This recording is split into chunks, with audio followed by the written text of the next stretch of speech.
Rossi started from the pole en route to winning Sunday's Toyota Grand Prix of Long Beach via Verizon IndyCar Series, Long Beach. Highlights of Sunday's Toyota Grand Prix of Long Beach Verizon IndyCar Series race on the street course at Long Beach. Winner, Alexander Rossi didn't want to admit it Saturday, but this was one of those rare magical weekends. It was the kind of weekend where the car underneath him felt perfect the moment it rolled off the truck, and all he had to do was drive it to the winner's circle.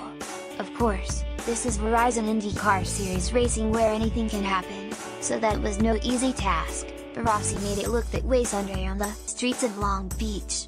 After leading the final 3 practice sessions and claiming the pole, Rossi led 70 of 85 laps and held the willpower at the end to score his first victory of the season. It's unbelievable. I can't really put into words how good the car was all weekend, Rossi said in victory lane. I think we proved that, and I'm just so glad we were able to capitalize and nothing crazy happened. It's a good feeling right now, when the car is that good, I don't have to work too hard. See you in the winner's circle. The win was the 3rd of Rossi's career and makes him one of few drivers in the series to have won races in each of the past 3 seasons.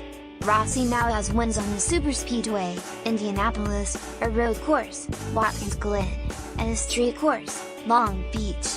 Will Power, who started alongside Rossi on row 1, finished second, 1.2413 back. It was a much needed result for Power, who's endured a slow start to the season. Man, that was absolutely driving as hard as I could go, and I'm sure he was driving as hard as he could go, and using push to pass, Power said of the closing laps. Rossi's Honda was just a bit better out of the hairpins, like on the restarts. I couldn't get close. I think we were better top end, but their drive out of the hairpins was really good. On the podium with Rossi and Power was Chip Ganassi Racing newcomer Ed Jones, who notched his first podium since his phenomenal 3rd place run at last year's Indianapolis 500. You must remember this, that pass. Are you kidding? Sebastian Bourdais wheeled around 3 cars with one move in what will be remembered as one of the greatest passes in Long Beach history.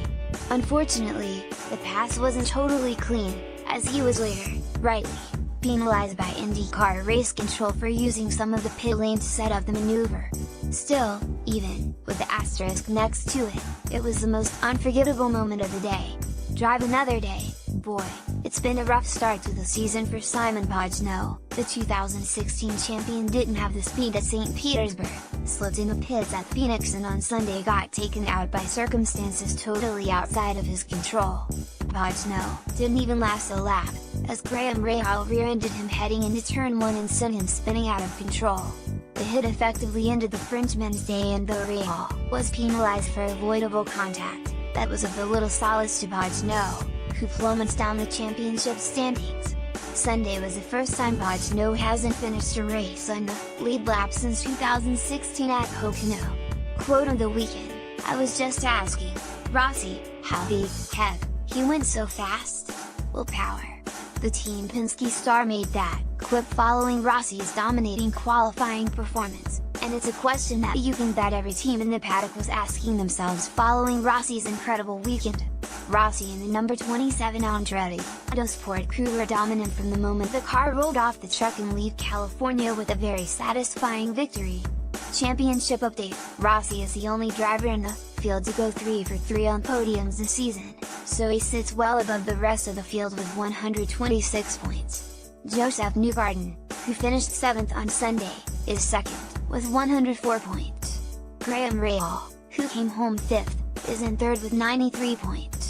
I picked Dixon before the season, I picked Dixon earlier in the week, and Dixon almost nabbed his first podium of the season. He was never going to catch Rossi, but he had a chance to finish 2nd or 3rd before he got caught in the pit lane when the race went yellow and then made a costly mistake of taking service. He was penalized for the blunder and finished 12th. I will take some solace in that I predicted Dixon's new teammate, Ed Jones, would nab the first top 5 of his CGR career, and I was right on the money with that one. Unfortunately, I also had Pagenaud bouncing back in a big way, and he didn't make it to turn 1. Overall, not a great weekend for prognostication. Yellow writes for the Indianapolis Star, part of the USA Today network. 2018 races with date, time, location and TV. All times Eastern. May 27, Indianapolis 500 at Indianapolis Motor Speedway, 11 a.m., ABC.